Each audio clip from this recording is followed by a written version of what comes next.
Everybody outside that is opening that door and joining us. I want to welcome you to what is and has become a very special conversation every Saturday morning. This is the Put the Guns Down, a world epidemic conversation. And as you all know, we have some very special guests, as we always do, and we are going to introduce them from our end. We are going to allow them the ability to introduce themselves in their own words as well. And here's what it is. This is a very necessary and important conversation that must take place consistently. So if you are tuning in with us now live, please make sure you're sharing this message out. Please make sure you're sharing this feed out, whether you're watching on YouTube, Facebook, or Instagram. And if you can't catch it live, well, it will permanently be living on our YouTube channel as well. And with that said, today we do welcome in officially in his capacity, John Wyndham, aka Dooney, for those of you that do know him, aka my brother, as his official capacity as co-host here. And then we also have who are our very special guests today. We have Miss Cortlyn Bridges, who is the founder of Keeping Away Trauma. And we also have Miss Alesia Wesley, who is a licensed therapist with well over 20 years experience in such things as what we are talking about today: gun violence, mental health, domestic violence within families, reunification within families as well. And I said it last night in our promo, this is going to be by far the most impactful conversation that we have had on this topic and these topics as a whole to date. So with that said, before I do allow the special guests to introduce themselves in their own words, I would like to share some statistics with you. Now, keep in mind, these numbers have gone up since we first shared these with you 6 weeks ago when we first began this specific platform on Saturday mornings with Terry C. Carney Sr. So think about it from this perspective too, because these numbers jump sadly every single day, because every single day we have 685 individuals taken from this world, taken from their families, taken from their communities worldwide. In 2025 alone in the United States, up about 6 weeks ago, these numbers are from. So again, sadly, these numbers have gone up. There had been 7,000 deaths and lives taken from us just in the United States alone. Over 12,000 injuries due to gun violence. There at this point were 184 mass shootings. That's just in the United States alone. And sadly, 225 of those taken from us during that time frame in just 2025 were between the ages of 0 and 11 years old. Taken from us, babies, children, taken from us. And I'm not one that plays the lottery, but I can tell you this. I know for a fact that those babies had nothing to do to warrant being taken from this world, being taken from their families. And that doesn't account for the 492 deaths of individuals that were taken from us between the ages of 12 and 17 years old. So think about this for a moment, individuals out there watching with us. We're not even talking about adults. These are children. These are babies. Some of them that can't even walk or talk, taken from us. That's nonsensical, if you ask me. And let me reiterate one final number to you before we start this unscripted and authentic conversation that we're going to be having today. 685 individuals on a daily basis are taken from us, taken from their families, and taken from their communities every single day, worldwide. I just want that to sink in for a quick second for everybody that's tapping in with us. And please make sure that you are sharing this message out, because we're talking about saving human lives here. We're talking about saving the mental health of individuals as well. So think about those two things as well, people, while you are letting that number of 685 sink in with you. And I appreciate that opportunity. And one last thing that I will say today before I turn the mic over to Miss Cortlyn Bridges first and then Miss Alesia respectively. This show, we're going to do something going forward. differently than we've done on this platform before. Going forward, this show, Put the Guns Down, We Outside, will be dedicated to individuals who have been taken from us, taken from their families, and taken from their communities. So, with that said, today's Put the Guns Down, We Outside conversation, this episode is dedicated to two individuals, Alesia Thomas and Stephen David Wesley, which, as you are going to learn in this conversation today, are family members that were taken from Miss Cortlyn Bridges and Miss Alesia Wesley as well. So with that said, Miss Cortlyn, Miss Alesia, we appreciate you taking the time out of your days, because with what you do, I know you both have very, very busy days, but I also know you're here because these are very important matters and conversations to you and those that you do call family, even if you don't call them family, because you have sadly lived these tragedies. And with that said, Miss Cortlyn, I would like you to take the opportunity to introduce yourself, and then Miss Alesia, we will do the same with you. Good morning, everyone. My name is Cortlyn Bridges. I am the mother of Alesia Thomas and the founder of the Alesia Thomas Foundation, Keeping Away Trauma. And I'm glad to be here today. So thank you so much, Dooney and Mike. Thank you. Thank you. We appreciate you. Good morning. My name is Alesia Wesley. I'm a licensed therapist working with victims of domestic abuse and victims that have experienced loved ones being taken away at the hand of gun violence. But I'm also a victim of gun violence myself in different arenas. My beloved nephew was taken from our family in the year of 2021 at the age of 22 years old. I also have a brother that's experienced gun violence as a victim numerous times. So it's an honor to be present to speak on behalf of my family members, as well as those individuals that I represent in service. Thank you for having me. No, thank you both for being here. Dooney, let's just get the conversation started, right here. When you hear those things, what are your thoughts? What are your thoughts as a patriarch in this world when you hear things like that? Something's got to change, man. Our community is ravaged by trauma, and hurt people hurt people. What we got to do is we got to heal our community, man. We have to heal from those centuries and centuries of trauma. This didn't start last year or 10 years ago. It's been happening. It's just been uptick. So I feel it's time that we have these organic conversations. They need to hear from these mothers. They need to hear their pain. They need to hear their story, because that's what's going to help our young connect. It's the women. All we can do is help guide. But in order for our young men to change and stop what they're doing, they need to hear our sisters, man. They need to be heard.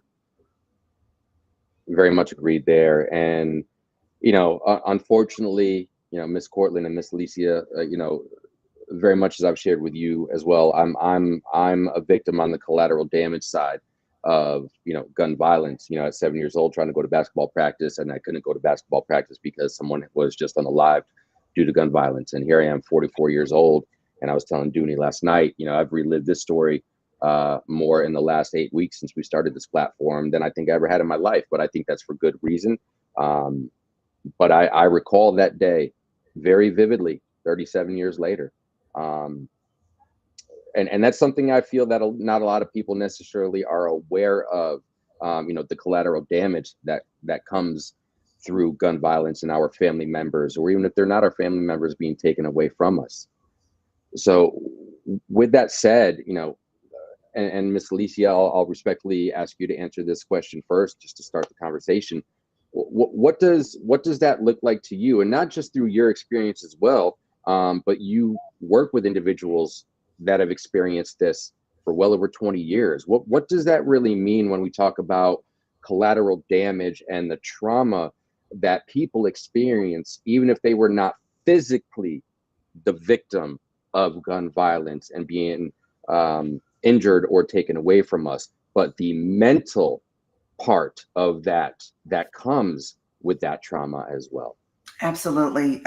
What a great question and a way to start the dialogue. When we think about gun violence, we have to consider, you talk about collateral damage. A person does not have to experience uh, the event directly. Experiencing it secondarily can be as impactful as being the victim, right? Because you think about it from different ports. You think about the love that you have for the person and what it means to see them suffering in that way and being helpless about not being able to take that pain away. You think about the fear of maybe for your own life of something happening to you or something happening to others around you by default. We hear the term post-traumatic stress disorder. Post-traumatic stress disorder happens when we experience something that's traumatic, and it stays with us, and it follows us. It affects us in our sleep, where we're having dreams and nightmares about the experience. It affects us when we walk outside of our doors, when we have fear of, well, is it going to happen to me? Am I safe? Are my loved ones safe? So it's very impactful when we think about it brain wise, as well as within our physiological systems and the responses that we have. So, it doesn't just stop with the act. It affects us moving forward, and it can affect us for our entirety, because our loved ones are not coming back in that physical realm. So, of course, that hole in our hearts, it remains, right? We through prayer, through support, and other avenues, we may be able to function, but that loss and that grief, it never leaves us. You think about a chain, the family chain, and imagine that chain is forever broken because your loved one's been taken away. So we're talking about the sadness and the grief, but then we also have to look at the anger that's attached to it. That's another area where you hear some people that are able to forgive, but some people are not, right? Because you have so many questions about the senseless act of taking someone else's life that are never going to be answered, you know. So you look at it from that aspect. Then when we look at it from a generational standpoint, you've got grandparents that will never see that grandchild again, or just the family at large. So it's devastating at the core emotionally for those family members. But from a professional standpoint, it's traumatic as well. I think as a mental health professional, it's my responsibility to, or I am intentional. I take it on as my responsibility to sit with that family member that's lost someone, to be able to hold their grief as much as I can, but understanding that I don't have the power to take that away. you know. So I'll continue to go on as we continue the conversation. I hope I answered your question. No, you very much did, and I appreciate your insight. And I know we lost Miss Cortlyn there for a quick second, so we'll make sure. Miss Cortlyn, can you hear us? I know we're trying to establish your video, but can you hear us okay? I can hear you guys. Are you able to hear me? Yes, Yeah. ma'am. Yes, ma'am, Okay. we are. Would you like me to reiterate how we started the conversation, or are you able to give your thoughts and insights to what we had spoke about earlier?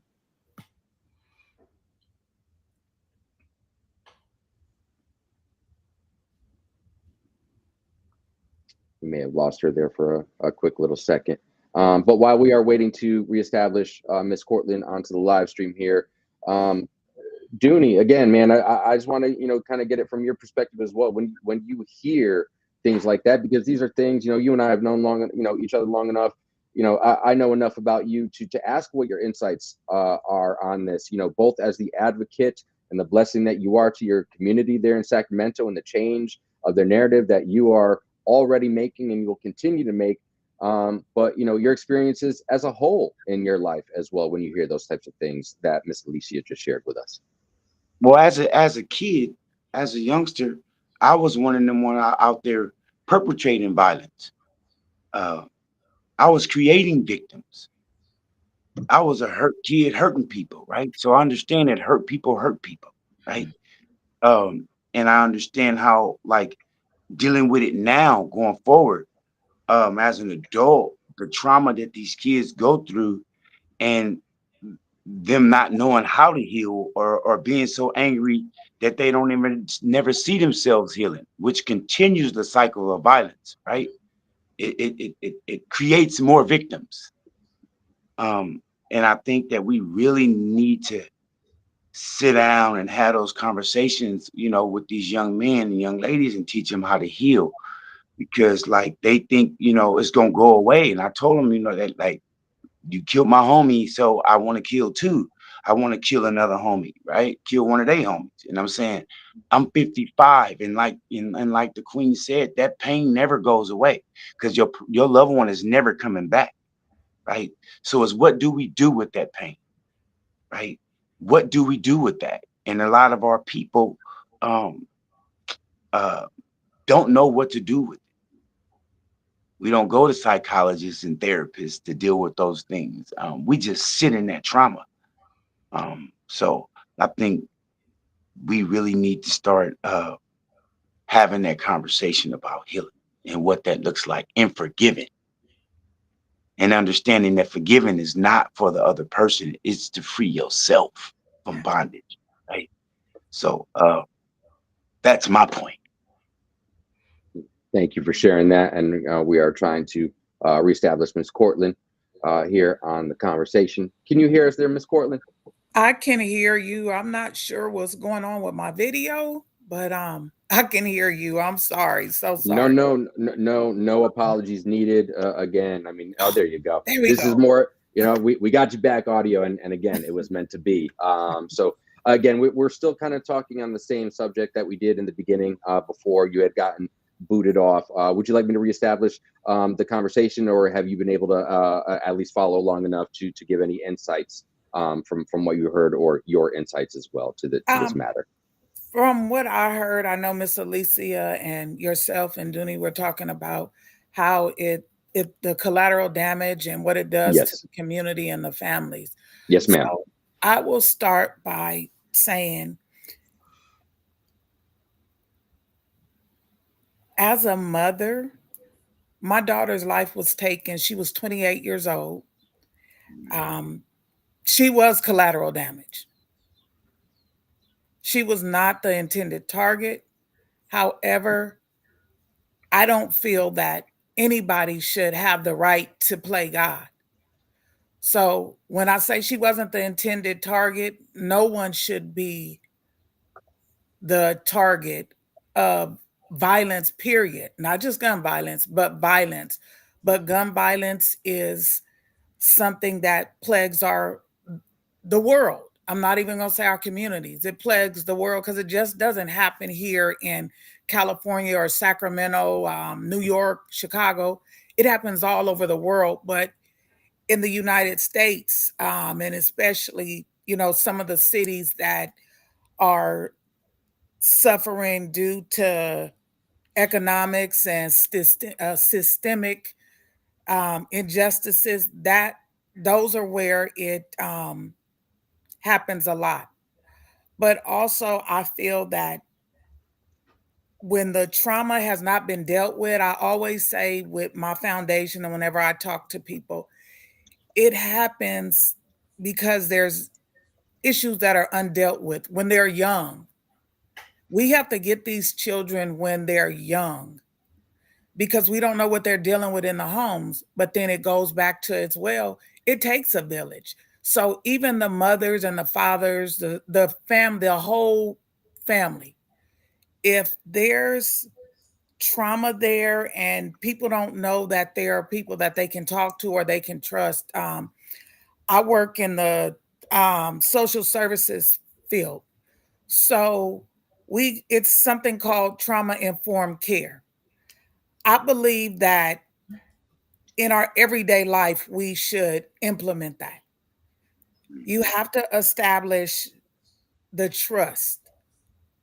We have to make sure that we're not re traumatizing the victims, but at the same time, my daughter Cameron, who was there when her sister's life was taken and her life was also almost taken, she would people would call her a victim, but she's a survivor. And I'm learning to turn that word around. So she's a survivor because she's still here. However, we have to have more platforms. We have to have more education, and people have to know that mental illness is real. I didn't realize that I suffered from PTSD as a mother whose daughter's life was taken. And I realized this maybe almost a year ago. I started going to therapy. My granddaughter, she's 12 years old now. She was 8 when her mother's life was taken. I'm raising her. My grandson was 3.5 weeks old when his mom's life was taken, and his grandmother and aunt are raising him. My granddaughter's been in therapy since the second week her mother's life was taken. I believe that is very important because if we don't get to that trauma, then they're going to go out and act out or do things that we may not agree with. And with grief, there's anger, there's the feeling of blame. You sometimes bargain with, you bargain and you're like, okay, God, if so it's a lot of those things. And one thing that I've learned is to process it, but grief does not have a time limit. I can be okay today. I can be okay this second. And I tell people it's not day to day, it's second to second. Because I can be okay right now and something, it could be a smell, it could be a song, it could be a phrase, anything. I could look at my granddaughter and see she's not having a good day. And that right there will just, Trigger. change my whole mood. So again, I believe that we need to educate. We need to make sure that we're present. Um, and not just women stepping up, men, the fathers, you know, um, it's it changes the community because I can give you a perfect example.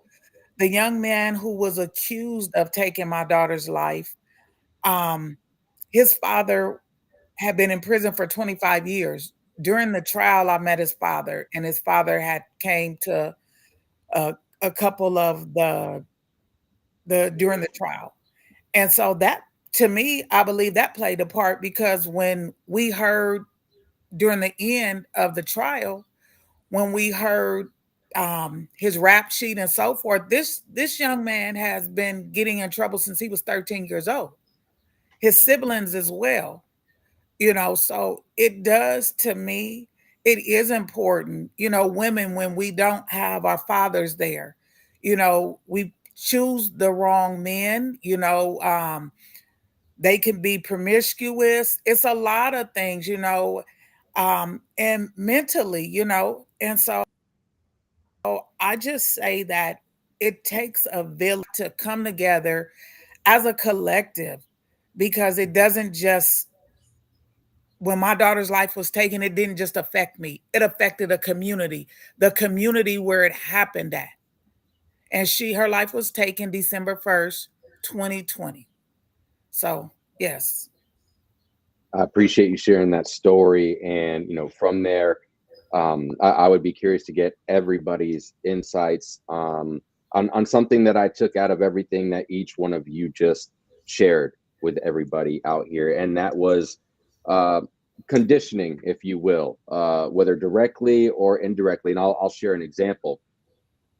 I got conditioned as a young individual in my household with my parents, where they would fight. They would fight like cats and dogs, a week at a time, 2 weeks at a time, and then literally they would not talk to each other in that period of time. And then one day it's just like everything's normal again, and like nothing ever happened.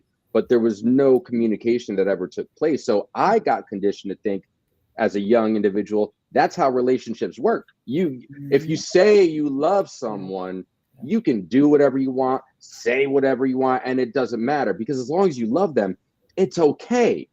I've learned in my experiences that that's not okay. But just utilizing that as the example to jump off from here, what are your individual thoughts and insights, to that kind of mental conditioning that Dooney was talking about a little bit earlier, as far as, hey, this is just the way it is, so just tough it up, because that's life. Miss Alesia, I'll start with you respectfully. We'll then pose that same thought to you, Miss Cortlyn, and then Dooney, of course, certainly get your insights on that as well.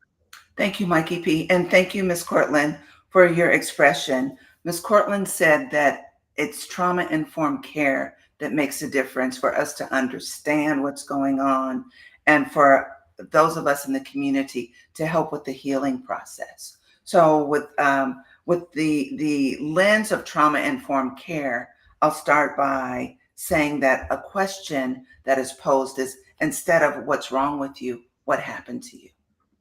So let's start there. And let's take it back further, as you stated, as a child and adolescent, what you saw. But let's take it back to birth, right?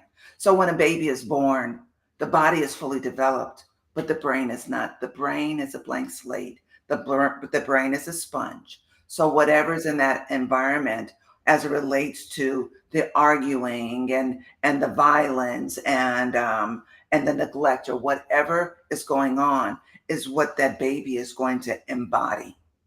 And subsequently in later years, it will be projected. So not to say that every baby that is exposed to domestic abuse, neglect, and so on is going to act from that, but it depends on the nurturing, the support, and everything that's going on through those important stages of development. But when you look at our communities and what we experience, we can look at it from an epigenetics standpoint when it comes to post-traumatic stress disorder, and how so many people are broken, right? We talk about surviving.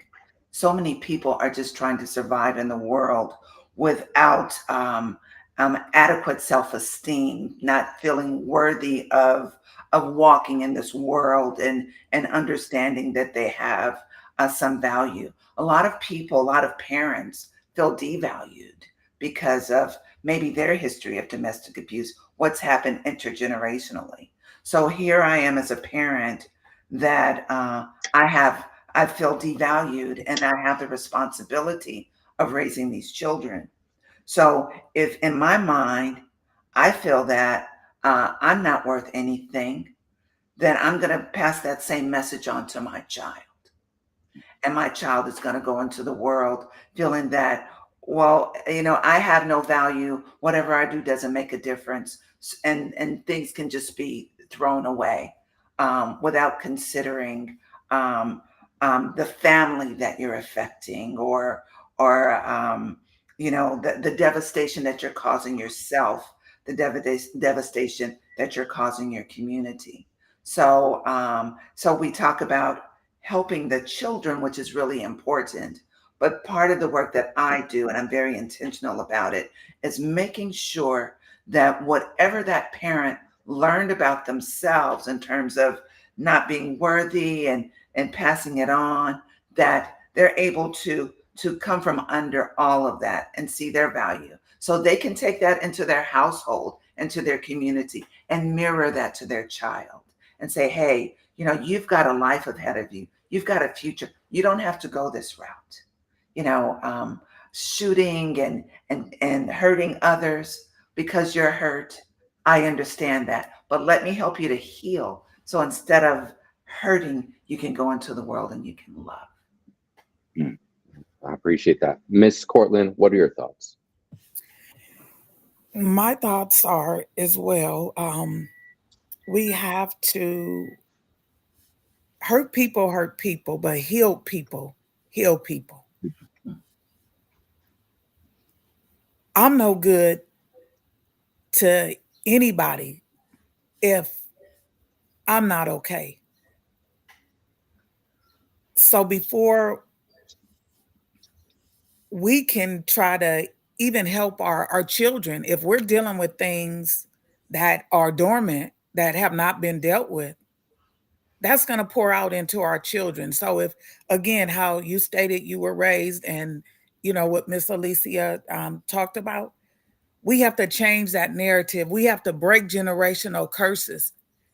I'm valued, I'm loved, no matter where I come from, no matter what mama and daddy did. I'm going to break that cycle. I want to grow up and I want to make a difference.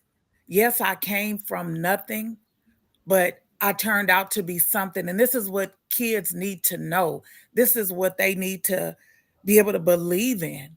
We have to speak life into them. If we see a young man, a young woman, we need to help them take back that power.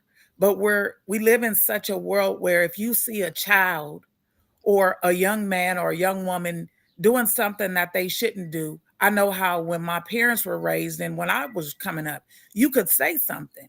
Now, you can't because you don't know how that parent is going to react, or not even that parent, that child. These kids now are so disrespectful because of what they're seeing. Just like gang members, the older ones should be able to go to the younger ones and tell them, hey man, look, I made this mistake, but I've turned it around. I messed up this community. I want to help fix it. You don't have to go this way.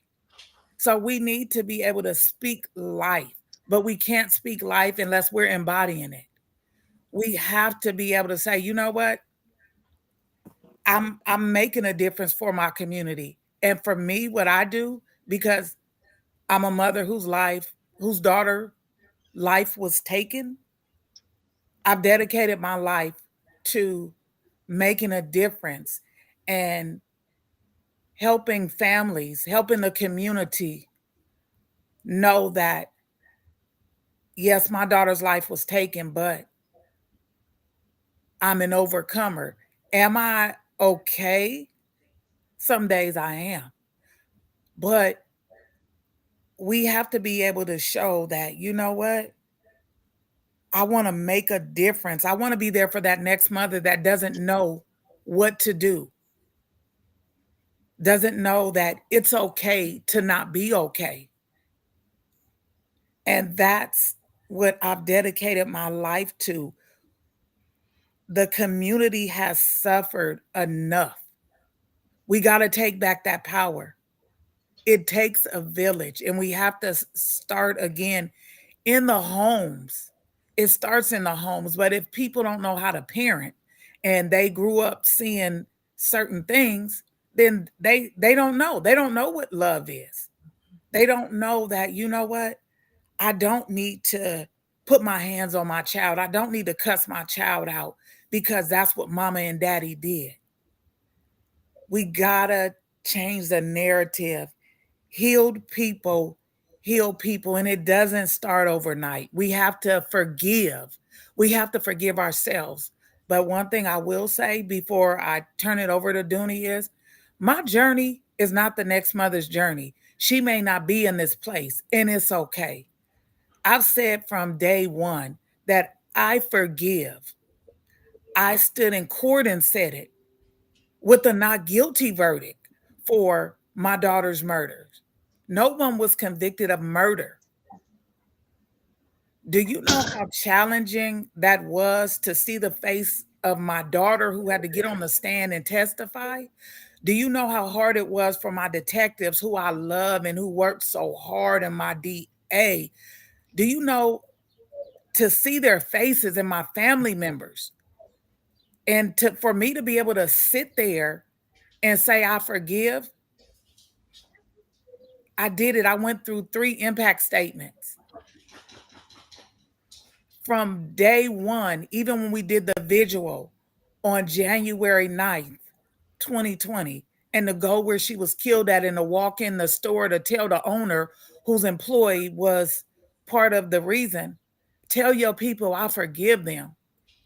That was Mhm. nothing but God. And I've been in survival mode up until 8 months ago when I started my therapy. So I know what it's like. So yes, we have to help one another. If you see your brother or your sister struggling, let them know I'm here for you in whatever capacity, even if it's just to listen. Even if you call them or text them and they don't answer the phone, they're going to see, hey, Mikey P called me, Dooney called me, Miss Alesia called me. And that makes a difference. Nobody left behind. Thank you. No, thank you very much. And Dooney, I certainly want your general thoughts on what Miss Alicia and Miss Cortlyn just said, but I'm also curious to get your thoughts and insights, because you are out there doing it and healing your community, and you say it so beautifully. You don't have any children of your own, but I know you enough to say that you have more children than probably anybody out here right now, honestly, because you are doing God's work, and you are one that lives by the phrase God don't take no days off, and I've lived that with you enough directly to understand that. So I definitely would like to hear your general insights, but I'm also curious uh, to your specific insights with respect how you've been challenged by the youth that you are trying to make that connection to and be that conduit to for healing, but also what's worked for you in those scenarios as well. Okay. Um, I'll start off with I grew up in a single parent home with just my mother and 3 siblings. Um, so for me, not having a father figure in my life truly impacted my life. So I understand the importance of my presence in the community with these young men. Um, like the sister had talked about, the loss of the no self-esteem, no confidence, um, that no self-assuredness, all that comes from a man, right? Us men have to give that to our young men, right? Um, that's where that confidence is. I don't need a gun. I'm okay. I can walk as an individual and not need no crutch, right? Um, I didn't get that. And I was one of them kids that was angry about not having a father and seeing other kids with their fathers, and just what comes along with a single parent home, right? Um, and I was a gang member, so I was one of them ones that she was talking about that need to go back in that community, and I understood that. I went to prison for 30 years, and in that, I say I never went to prison. I was in a monastery. A higher learning of self, others, and God. I had to go understand what put me in that place. I had to go deal with that trauma. I had to go face the demons that I didn't want to face because it hurt, right? I had to go forgive a lot of people. I had to forgive myself. I had to forgive my father for not being there. I had to forgive my mother, who I was taking it out on. I was angry with because my father wasn't there, not understanding as a child that that was that man's choice. So what I did was I took my hurt and I inflicted it on the community. So I understand what these kids go through. I wish I had somebody like me that came to me and said, "Son, you don't have to carry that no more." They don't want to carry, but they don't know what to do.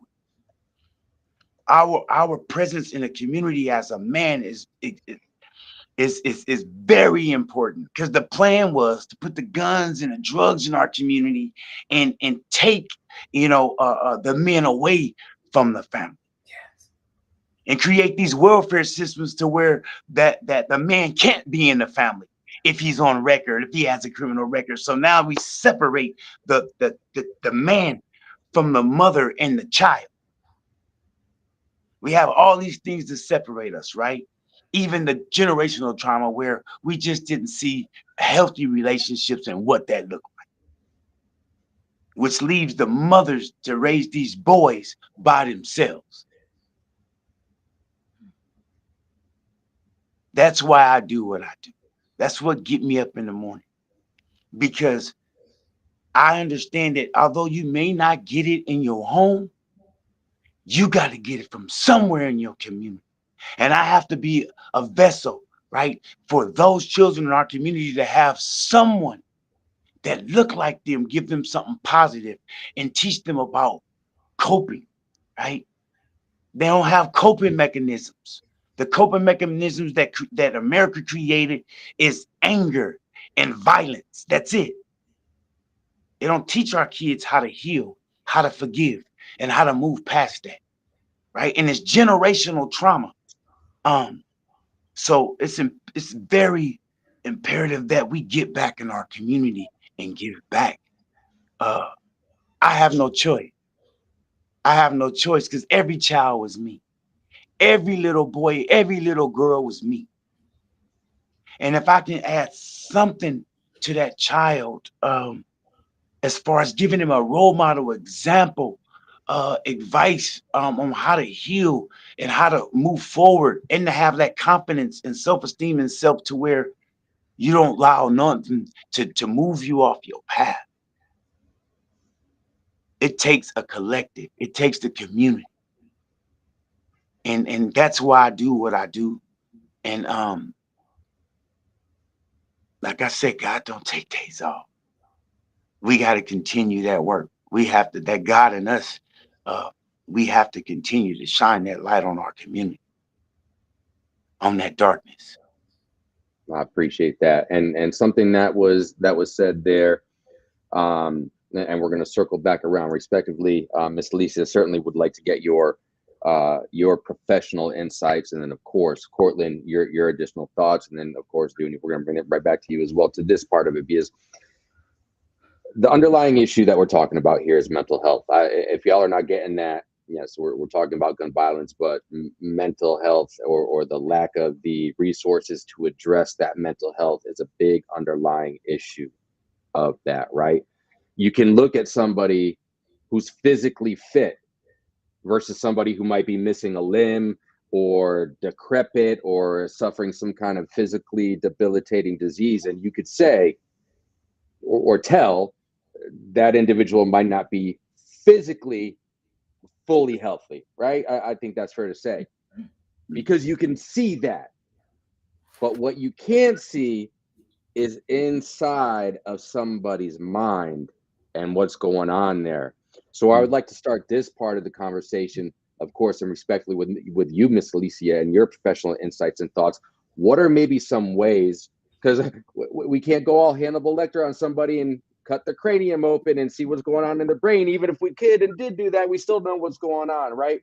But what are some thoughts or resources that you can share with people out there in a healthy way where they can check on their loved one, their friend, maybe somebody that they're just encountering in the street, and it's, hey, something might be going on there. What's a maybe healthy way or resource that we can do that with individuals without potentially getting some kind of kickback from them, if that makes sense?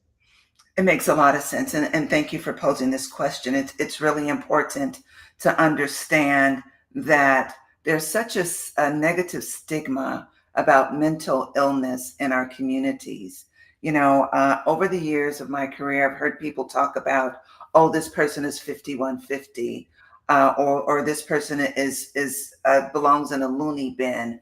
But people don't understand that, first of all, it's a brain thing, right? People don't understand that the way we move, the way we operate is controlled by our brain. I use the analogy about a car that runs out of gas. And so if that car's out of gas, how do you expect that car to function? The same thing it is within our brains. We hear the terms norepinephrine, dopamine, serotonin. all these chemicals. And for the average person, they're like, well, what does that mean? It means that the chemicals in our brain help to regulate our moods, right? And so when we talk about what we're speaking about in terms of the trauma that we experience in our communities, with the actual acts that we experience, either primarily or secondarily, and then beyond that, with the responses that we experience physiologically and psychologically, it impacts the chemicals in our brain. So we first of all need to have an understanding about that. Again, instead of what's wrong with you, what happened to you, right? So there are ways of a person healing. Sometimes it takes medication. There's a big negative stigma related to medication, but sometimes it's a necessity. Would you rather see a person have a psychotic episode where maybe they're being violent or they're harming themselves or harming someone else, or being seeing someone medicated where they can have um, some type of control over their agency, or be able to have some self-regulation, as we like to speak about. So that's the first thing that I want to talk about. Um, in addition to the chemicals, we think about the damage that's done to our brains in certain ways that we can experience healing in different ways through therapy, through medication, through community support, like the frontal cortex of the brain that's responsible for our functioning, our decision making, our emotional health. So you see a person that, and I'll speak from a domestic violence experience, a person that keeps going back to that person, right? Or they're out of the situation and they're still displaying behaviors like being hyper vigilant when they see someone. All of that, it comes from the brain as well. And it's not just the community. So that it's really important for people to understand that. When you see someone that appears healthy on the outside, it doesn't mean that what they're experiencing internally is healthy. Um, it can go back to foundation of what they experience. Everything, I call it the mothership. Parliament Funkadelic had a song called The Mothership Connection. And I like to hold that, I'm going to do some work around that. But it goes back to the mothership connection, as we've been talking about intergenerational trauma. Whatever's in that environment is what that child is going to take in.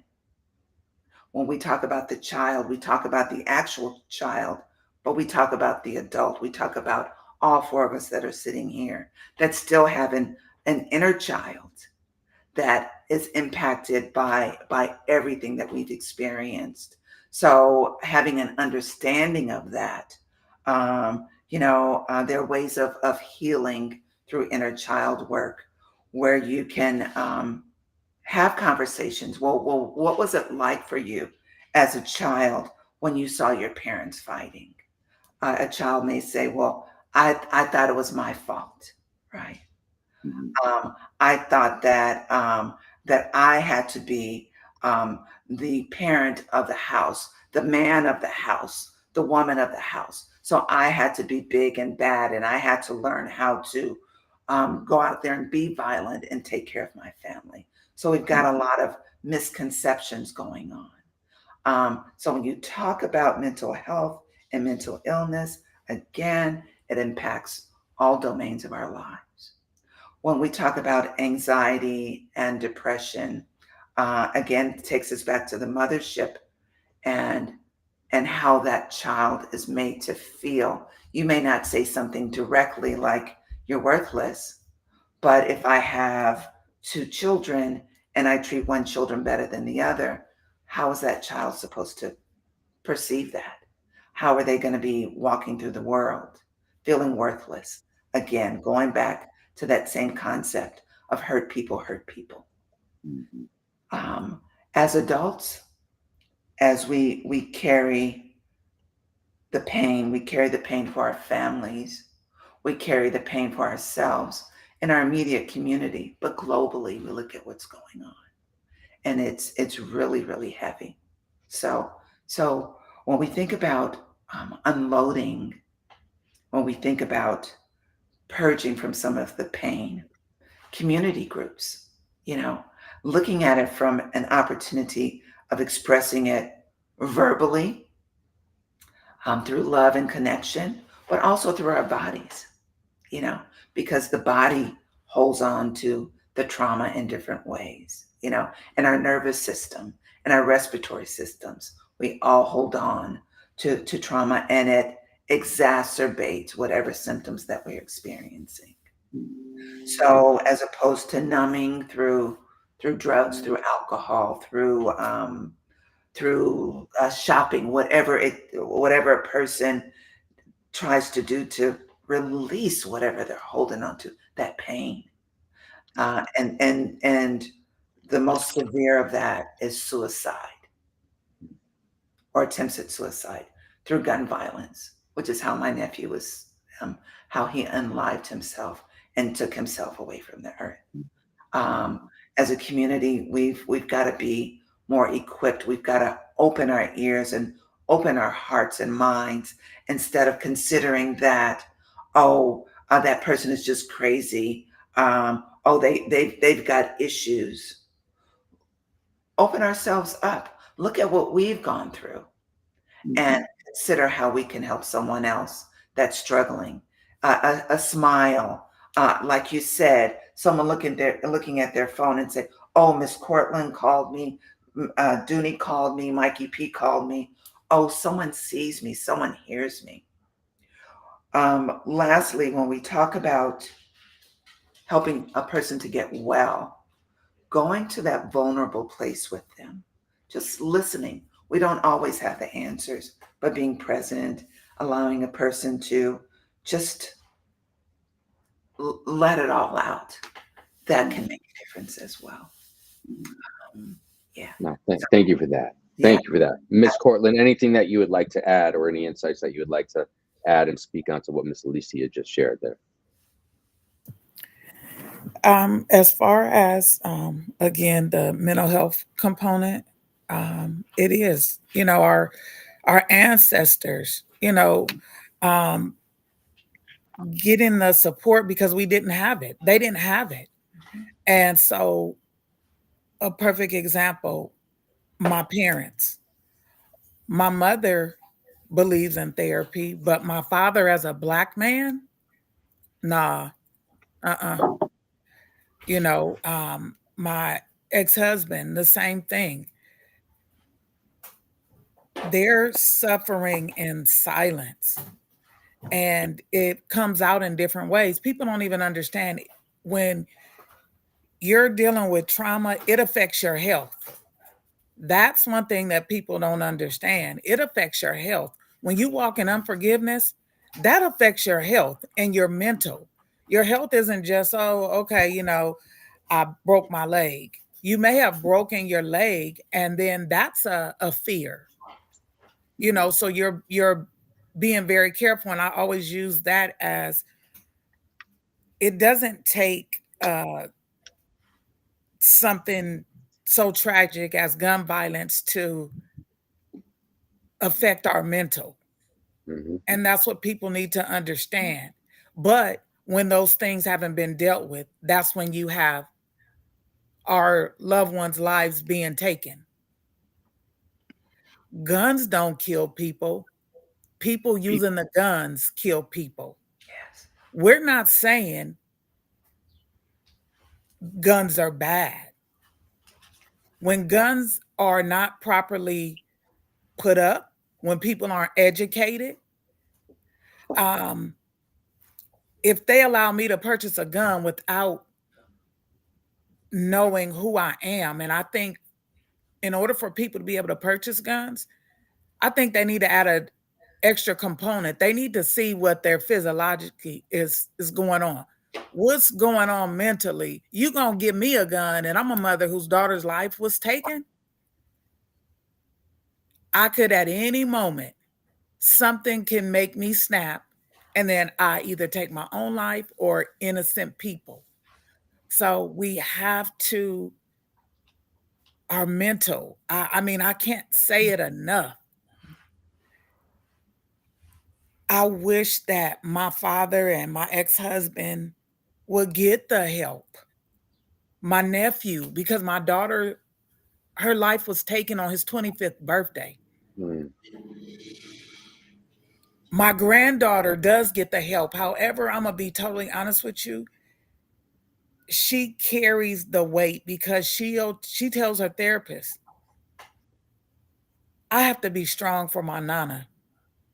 This baby has been strong she had to be strong for her mother because she's seen things that, a child, what she went through. But I would say we have mental health. I can't say it enough.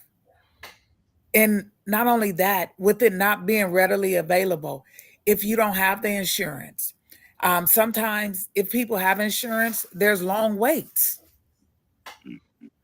If people have been a victim of violent crime, if the the victims advocates aren't directing them to the proper resources, Mhm.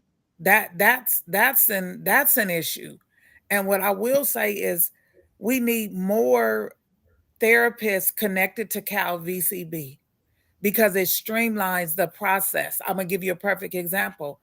My therapist, she's connected through Cal VCB. So I didn't have to worry about all this paperwork and all that because that also deter you from wanting to get the help.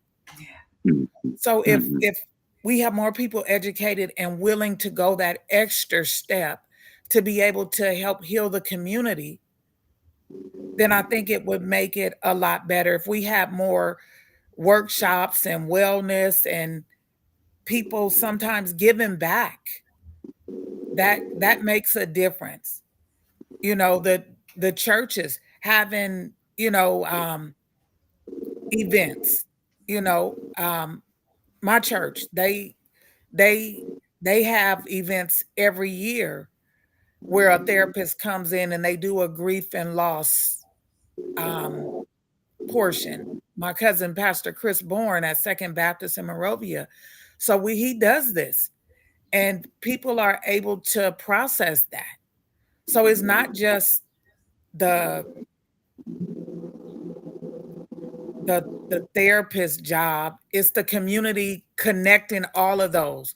Come outside those four walls, the schools. My granddaughter's school, they had it to where they had mental health.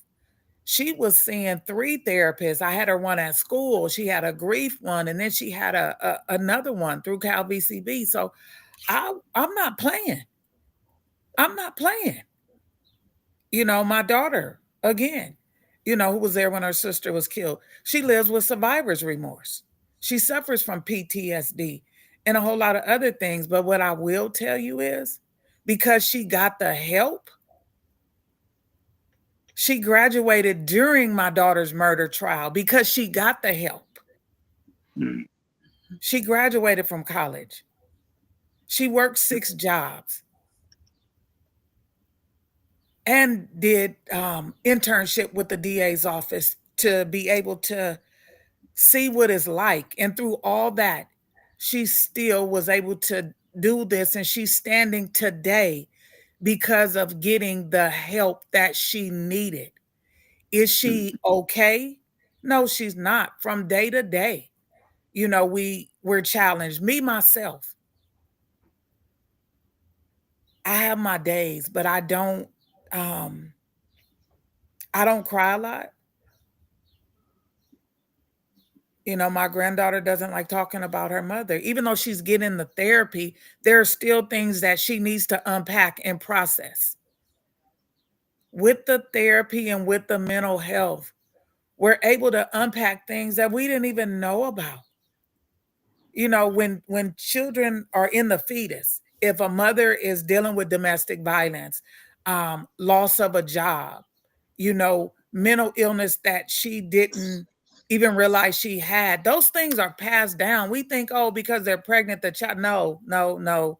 Go back and do the work. Go back and learn what it is inside that fetus, what these children are experiencing. Yes. You know, and I believe that we have to educate our community. Mental illness, mental health, it doesn't mean that you're crazy because you need to talk to somebody.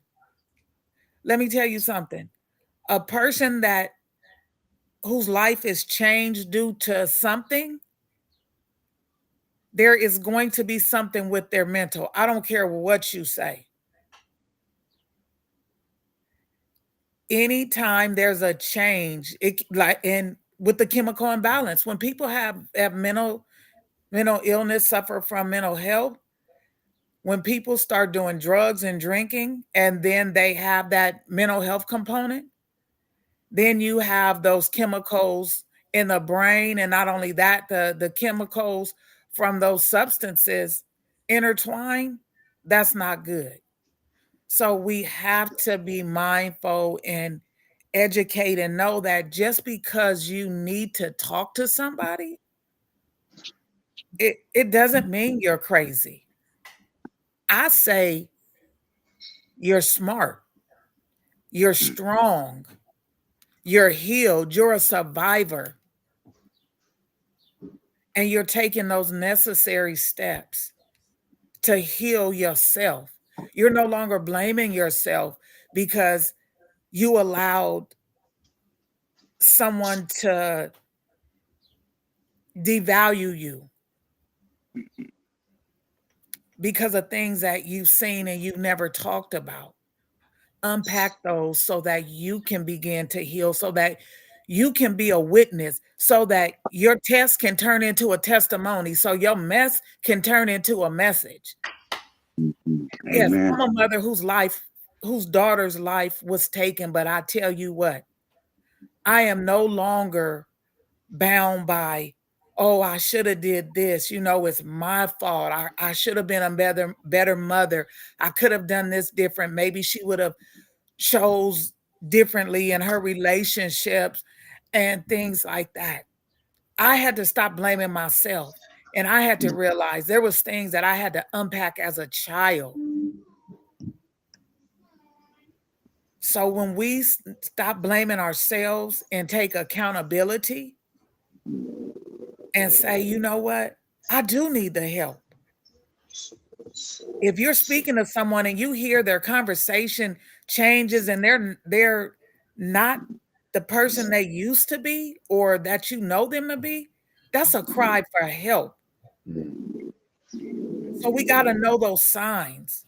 We have to begin to know those signs, but we can't heal our communities unless we're not healed. So again, hurt people, but let's change that. Heal people, heal Yeah. people. Victims become survivors when they take back that power. So let's take back our power. Let's begin to trust that speaking to a therapist, whether it be someone at your church, your school, and your community, someone that's even with a lived experience. Lived experience sometimes is important because a child doesn't want to hear something from somebody who hasn't experienced it. Don't come talking to me telling me you understand. No, do you still have your children? So don't tell me how I'm supposed to feel. Mhm. Don't tell me, "Oh, it's okay. Your daughter's in a better place." Um, the people were caught. I don't give a damn about none of that. My daughter's not here. And every day I have to look at my granddaughter and see my grandson and the pain, the hurt. People thinks, "Oh, he was 3.5 weeks old. He understands." Because let me tell you something. He'll tell you his mom is in heaven. He'll point up to heaven. He'll tell you, my mommy was killed.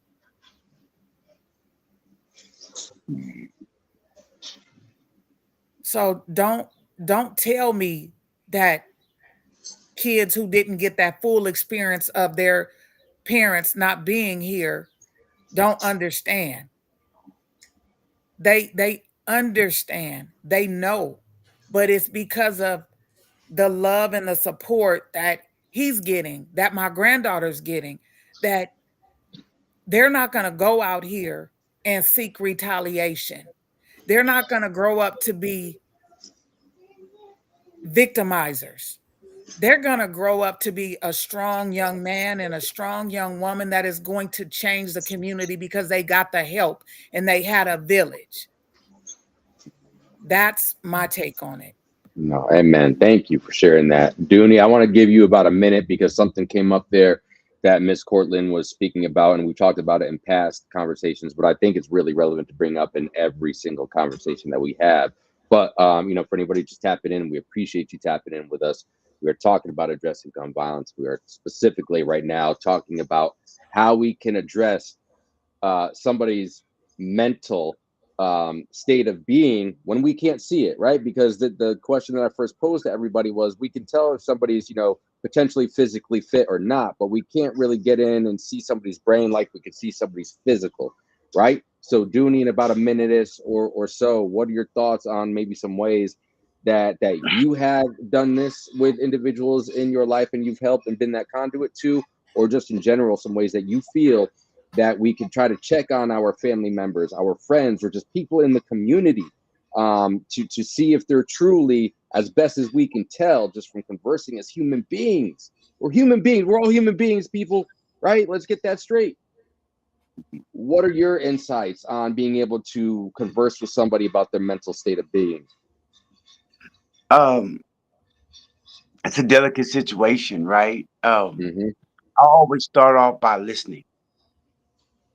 And if you listen, it's going to tell you if you have to just continue to listen or if there's something that you can offer. But you have to care enough to sit with that person, to hear that person, and allow them to be heard. I think that's the most important thing because, like, when we deal with that trauma, um, like she said, this inside of every adult, there's a little kid. Inside of every man, there's a little boy, right? And and until that little boy is healed, it's kind of like having a 10-year-old or 9-year-old navigating a plane, driving a plane, right? In his mind state, would you let your 9-year-old drive an airplane and have you in it, right? So we want to help them to understand what healing is and what it looks like. And we need to take that stigma away in our community about mental health. And I think the stigma is like, for one, you're weak. And for two, we got to go to people that we never trusted to try to help us through something that we know damn well they ain't been through themselves. So we have to reach out, like the sister said, we got to reach out to, to the churches, to all those places in the community, that where these kids can also get some advice from, right? Some guidance from, because emotional intelligence is not something that we're just born with. It takes a caring to really know or really want to know what someone is going through and helping them. We got to care. We need to Mm-hmm. start giving a damn in our community again, and we need to start being an ear and an advocate for those that's suffering from mental health. And our community needs to know that mental health don't mean you crazy. It means that you suffered something or you went through something that you need help process. Yeah, so true. So true, Dooney. So true. And I want to share real quick, way that I do that. Monster Yo, by the way, free Monster Yo. If y'all are not familiar out there with Monster Yo, go look up Monster Yo. He's a beautiful human being.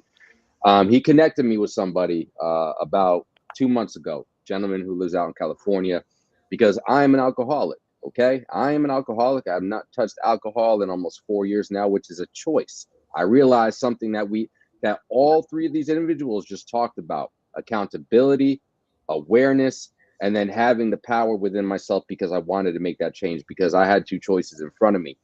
I can choose the booze or I can choose my family. And 4 years later, family is stronger than it's ever had. But that would not have happened. I would not be here if I did not choose that of which I did, right? And so, the world does things in mysterious ways, as does the creator. And Monster Yo connected me with somebody. And I just want to share this real quick and ask the next thought that spurned from Miss Cortlyn's last part of her conversation. And I simply, every couple days or so, I have regular conversation with this individual because he himself is an alcoholic. He is doing his damnedest to beat that disease. And yes, people, it is a disease. And I can offer him my experiences, right? That's all I can do. It's like the good old saying, you could bring a horse to water, but you can't make it drink. So all I can do is share what's worked for me. He's going to have to still find in himself what's going to be the correct formula to work for him, because he does. He wants to quit drinking. And a lot of that came from a lot of the things that we are talking about. He ended up telling me one day randomly, he's like, because of the conversations I've had with you, he goes, I had a 3-hour conversation with my mother. He goes, that's never happened in my life. And he goes, on top of it, he goes, my mother took accountability for the things that she put me through as a young adolescent, as a child, that has led me into this position. So he's chosen to begin that healing process. And all I can do is help be there for him as a supportive measure. And I do that 2 very simple ways, other than the regular conversations that we have, or a random message that I'm just saying, hey, brother, I hope you're doing well today. Just a reminder, I'm here if you need to have a conversation. And I have him do 2 things on a very regular basis. I have him 3 times a day look in the mirror. Literally, look, I tell him to go to a mirror, and you need to forgive yourself. You need to forgive yourself for anything that you inside feel that you need to forgive yourself for. And the second thing that I tell him to do on a daily basis, and it doesn't involve a mirror, is forgive yourself and tell yourself that you are worthy, because you are worthy. You're here for a reason. You are here because you are worthy to be walking this earth. And I don't care who you are. So I just wanted to share my experience there. And then this is, I think, a question that honestly we have to start asking on every one of these conversations that we have. Ms. Cortlyn, you said something about the overall well-being of anybody that you give a gun to, right? Let's think about this, people. Driver's tests, okay? What do you have to do to get behind the wheel, or even a plane, in the analogy that Dooney just shared? You have to do what? You have to take a test. You have to take an eye test. You have to get behind the wheel with somebody who is educated enough to say that, yes, you can safely, educatedly enough, get behind the wheel in a safe manner. Okay, so let's think about it on the other side. What do you need to do in order to legally, we're talking legally here, because people illegally own firearms, people illegally drive out there. So let's think about it from this perspective, people, in a way that everybody, I'm sure, can relate to. You have to take a test of many different varieties to get behind the wheel of a car. However, the only thing that you need to do in order to purchase a firearm is fill out a piece of paper and hope that things that you have done in the past don't come up when they check up on you. So, Dooney, I'm gonna start with you respectfully first. When you hear something like that, and in what world does that make sense to you? Because it doesn't make sense to me in any of my worlds that I live in.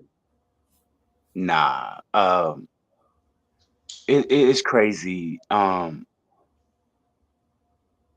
we devalue life, right? We're about product. We're about sales.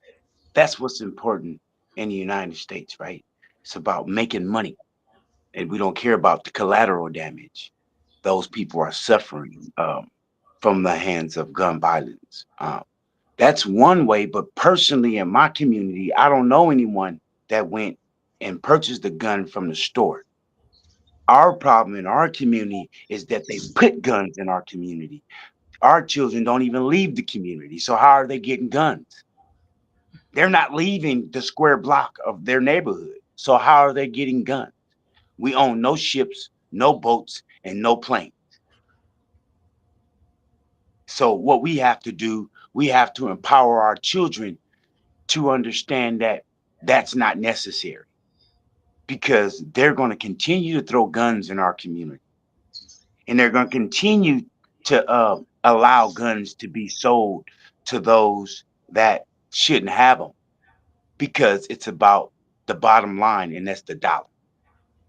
So in order to counteract that, we need to get out in our community in masses and mass numbers. Us men need to get out on foot, boots on the ground for real, and deal with our babies, your children, and help them heal and give them something of value, self-esteem, confidence, self-assuredness, to where they don't need a gun.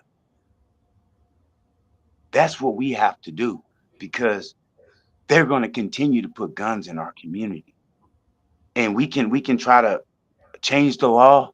Sure, whatever we can do, we need to do it, because one person dying from a gun, uh legally purchasing a gun, is too much. So Amen. whatever we do, we need to do. No, absolutely. Thank you for that. Miss Alicia, to you next respectfully, and then certainly Miss Cortlyn, we're definitely going to be coming to you as well. When you hear it put like that, where you have to go through tests of various kinds to obtain a driver's license, but there's not even a gun safety class that's required to purchase a firearm. What does that do for you when you hear it kind of put that way? Well, first of all, when I hear about gun violence, including these mass shootings, and the aftermath is when they consider a psychological evaluation that should have been done at the onset of them even being considered to own a firearm. It just blows me away. I concur with what Dooney said about the guns being put in our community. It's by design, and the Mhm. purpose of them being put in our communities are being fulfilled. Uh, and with the deaths, like you said, worldwide, 685 deaths per minute. It's Worldwide per day, yes, per and day, that, per day. and that's just lives being taken from us. Right, Right. right. It's ludicrous where the opportunity is there to not just do a psychological eval, but like if someone is applying to become a peace officer, a police officer, they're going to do an extensive background to make sure that that person is psychologically safe, and they haven't done made poor decisions within their community in terms of without a firearm, but just the way that they interact. I think that's something that's necessary. But besides that, I think it's important, as we talk about empowering our youth in our community, that people learn that the mind is the strongest tool that we have. A mind is stronger than a gun any day of the week. And so if we learn that we are not powerless and that we have power, we have agency over our lives, then perhaps we can not feel powerless and have the need to have a gun to go before us, or we feel that we've got to protect ourselves and whatnot. So yeah, so I think we need more depth in terms of evaluations, and moreover to help people to understand our mind is so much stronger than a gun. No, And absolutely. And Miss Cortland, I'm definitely going to bring that same question to you to get your thoughts and insights. And I just want to make one point from one of our followers that are tapping in with us on Instagram. She said certainly it's not necessarily the legal gun owners that is the problem, and that's very accurate. But some of them are as well. Let's be clear, because there are people that legally do own guns, and due to mental illness that's not being addressed, go in and do some bad things with those guns. What Dooney was talking about, as far as literally the guns being shipped in on trains to the community. Yeah. That's literally how it happens, right? But I think it's and I've responded to her respectfully, and I welcome everybody's insights, including hers, which I said there in the comments. There's so many issues that fall under this gun violence issue, and the mental health awareness and lack of addressing that issue. That's why we have these weekly conversations, because all the issues, especially when it comes down to the systematic design that you were talking about earlier, Miss Alicia, with respect to this coming into communities, we have to talk about only so many topics, and we have only so much time to talk about every topic on a weekly basis, and that's why we continue to have these conversations. So thank you for your comments there on Instagram. Keep bringing those comments in because we want to hear from y'all in the community and out here in the world as well, because it is.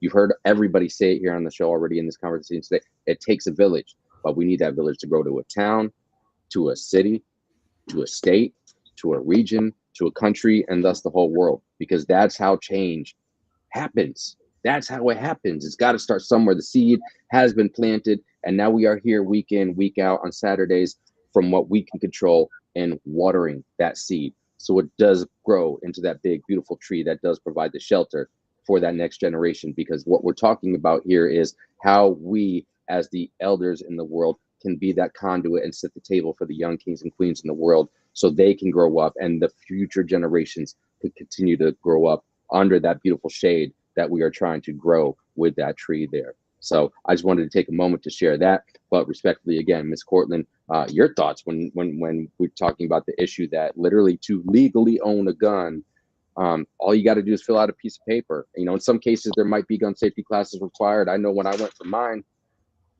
there wasn't. I chose to go to a gun safety class because that's something that I can, even if I don't know the proper safety mechanisms of it, I can injure myself, not intently. But if no different than playing with fire. Like if you don't know how, if you don't know fire safety, you could burn a house down. You could burn a community down. So what are your just general thoughts when we talk about you have to go through X, Y, Z, and ABC to get a license to drive? But all you have to do in most cases, because obviously laws vary from state to state, all you got to do in most cases is just fill out a piece of paper to legally own a firearm. We have forgotten about the ghost guns. Mhm. So that's a big part that plays in guns getting into the hands of the wrong people. Are those ghost guns? And for those that Yeah. might not know what a ghost gun is, would you be able to share your insights on what a ghost gun is for the So people outside? from my understanding and what I have been told, a ghost gun is a gun that you can basically manufacture, put together. Um, you can go online and put your gun together, and it's not registered. It doesn't have, I want to say, the serial numbers. It does have serial numbers because we talked about that during my daughter's trial. There were serial numbers, but they were different. So people just they put a gun together, and it's not done properly through, say, Smith and Wesson or whoever. But that's my understanding. It's a gun that's you can't trace. It's Exactly what it is. It's untraceable, like what the word ghost means. They can't trace it. Yeah, it can have a serial number, but that serial number can be, we don't know to what. It could be something made up. But that's what a ghost gun is. It's untraceable. So those are a lot of the issues as well, being able to go online, go on websites and do all that. And then look, these guns are getting into the hands of the wrong people. But not only that, in the documentary, Put the Guns Down, it talks about how those guns got into the community in Los Angeles. Let's talk about that. So when you talk about that, when things are not taken care of properly. So, perfect example with that particular train. Those guns were put in that community for a reason. Let's just be honest. Let's keep it 100. They were put Mm-hmm. into that community for a reason. Just like drugs. Yeah. Just like not getting the support for mental health. Mm-hmm. So let's keep it 100. But we have to do better at gatekeeping when it comes to that. It doesn't take much to go and get a gun. Yeah, I walk in there, I pass, whatever. But if I'm holding on to stuff and I get that gun, like I talked about, or we don't know what a person is dealing with. I think that people who own guns, they should be checked every year, their mental state, their economical state. We those are things we think that are somebody's being in your business. No, I want to know that, okay, this person didn't experience a change from the time they purchased that gun until now. So there are changes that happen, and there needs to be stronger and stricter laws when it comes to being able to just go get a gun. These manufacturers need to be held accountable. These people who are helping these ghost guns get into the community, we gotta take back our power. We have to, it has to be a better system with the guns. It has to be a better system. It has to be. So that's my take on it. No, I very much thank you for that there, and I very much agree with you. It's the system in certain instances are very much designed to go against the grain of everything that we're talking about today, and that's in many communities. And God, we could probably, we're starting to touch on almost an hour and a half here. And we appreciate everybody tapping in, and we're going to start to wind down here respectfully. Um, because we could probably sit here till tomorrow morning show, Dooney, and talk about this. Honestly, I really would. I really would. Facts. But I want to start to kind of go around the horn for a couple final moments from each individual's perspective, as far as if you had two people sitting in front of you right now, from kind of just taking the conversation as a whole that we've been talking about, and those two people in front of you are individuals that have, let's just call them in a magical world, which we know this is not, somebody that can just make a change to some of the topics that we're addressing today. So let's call it a lawmaker. Let's just call it a genie. Okay, you have a genie in front of you that can make a change to the things that we're talking about right now. And then on the other side of your audience, you kind of have that individual that we're talking about today with respect to the lack of mental health assistance that they might need, and they're put into a position where they think that picking up that gun or causing violence of any kind is the right way to go about it, because they've been conditioned that it's okay, like this is a game of GTA or something, which again, people, this is not. This is real life. You're not getting 3 more lives when that round of GTA is done. You can't load that Xbox back up. You can't load that PS4, PS5 back up. Once it's done, it's done. And that's something that you also have to carry for the eternity of your physical life. And we don't know, maybe even your spiritual life thereafter when it comes down to it. So, Miss Alesia, we're going to start with you to give your final thoughts with those two people being your audience. What would you say to them? Miss Cortlyn as well. And then of course, Dooney, we're gonna end it with you respectfully as well. So with that said, Miss Alesia, what are your thoughts if those two people are your audience right now? What do you say to those individuals? Thank you, Mikey P. For the genie, I would say, give our communities a level playing field. Give us a chance. Give us the resources that we need, so we understand that gun violence isn't always the answer. Give us the ability to be healthy physically, emotionally, psychologically. Give us the opportunities in the level playing field where we can have careers and we don't feel that we have to do certain things to care for our families. So I would ask the genie to provide that in terms of infusing that into our communities. For the person sitting in front of me, I would say that I see your pain. I hear your story. I'm here to support you. And I am part of your community. So let me guide you. Let me support you. Let me love on you so that you can learn to love on yourself and you can learn to love on others. Thank you. Miss Cortlyn, same question to you. I would say to that genie, we need to be able to show love. Help us be able to show love, compassion. Help us to know that we are not our situation or circumstance. Help us to know that we were created in his image and likeness, that we are not what society has said.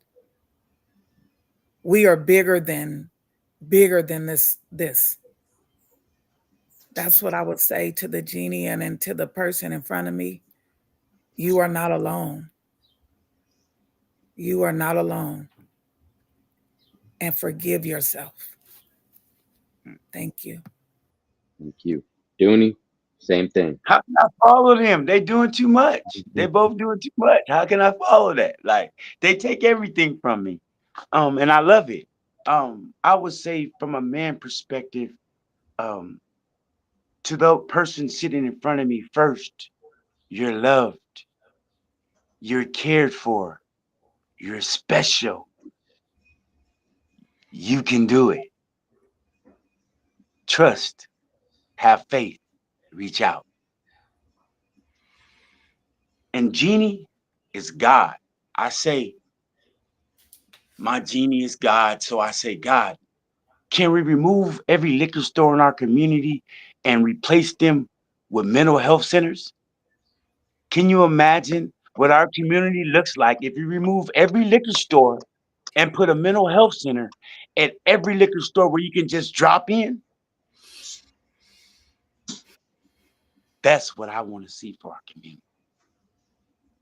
Well said, my brother. Well said. And before I give my final thoughts on the show, Miss Alesia and Miss Cortlyn, I want to give you one more opportunity, and we're going to make sure that your information for what it is that you do and your respective foundations continue to get shared through our platform here on the Put the Guns Down and the entire We Outside Live platform. But please remind anybody that has maybe just been joining us recently, has not been here from the top of the conversation, which as a reminder to everybody, as soon as this is done, give it just a little bit of time.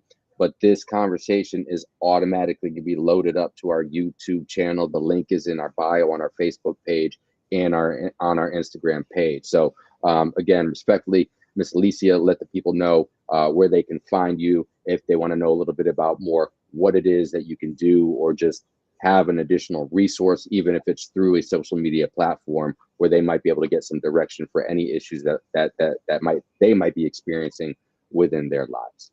Thank you. So on Instagram, you can find me under Alesia_therapist. My website is playavistafamilycounseling.org. If you want a phone number, my phone number is 818-381-3547. I'm open to supporting, and if it's not possible for me to support, I love to provide resources. I am God's vessel for what I do.